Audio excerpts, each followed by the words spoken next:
बहुत ही प्यारा भजन माता रानी का आप लोग सुनिए और मेरा सपोर्ट कीजिए। कैसे लगा कमेंट जरूर करके बताइए। हे मैया कहवा लगायो इतनी देर, हे मैया कहवा लगायो इतनी देर, भवनवा में आवा चली मैया कहवा लगायो इतनी देर, भवनवा में आवा चली। तोहरे बिना मैया मलिया न आवे, तोहरे बिना मैया मलिया न आवे। हे मैया गजरा के होला बड़ी देर, भवनवा में आवा चली हो मैया कहवा लगायो बड़ी देर, भवनवा में आवा चली। आवा चली मैया आवा चली हो मैया कहवा लगायो इतनी देर, भवनवा में आवा चली।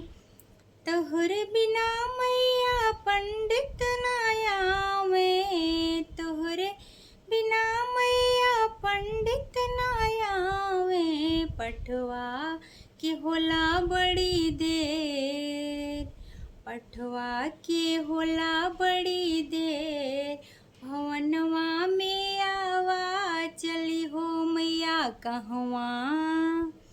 हे देवी कहवा लगायो इतनी देर, भवनवा में आवा चली।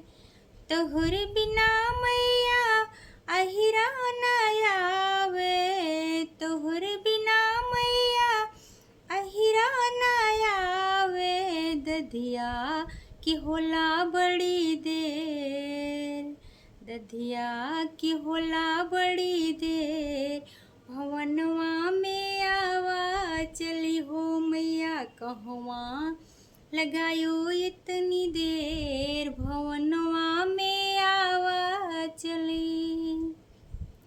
आवा चली मैया आवा चली हो, हे मैया कहवा लगायो इतनी देर, भवनवा में आवा चली हो मैया कहवा लगायो इतनी देर, भवनवा में आवा चली।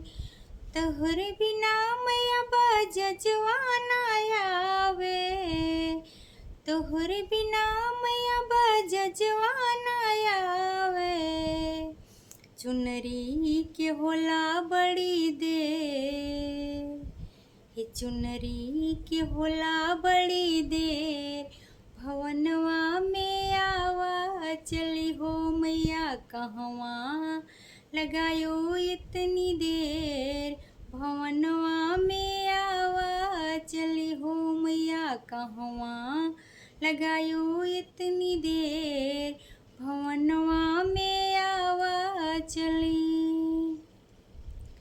तोहरे बिना मैया कोहरा न आवे, तोहरे बिना मैया कोहरा न आवे, कलसा की होला बड़ी देर, कलसा की होला बड़ी देर, भवनवा में आवा चली हो मैया कहवा।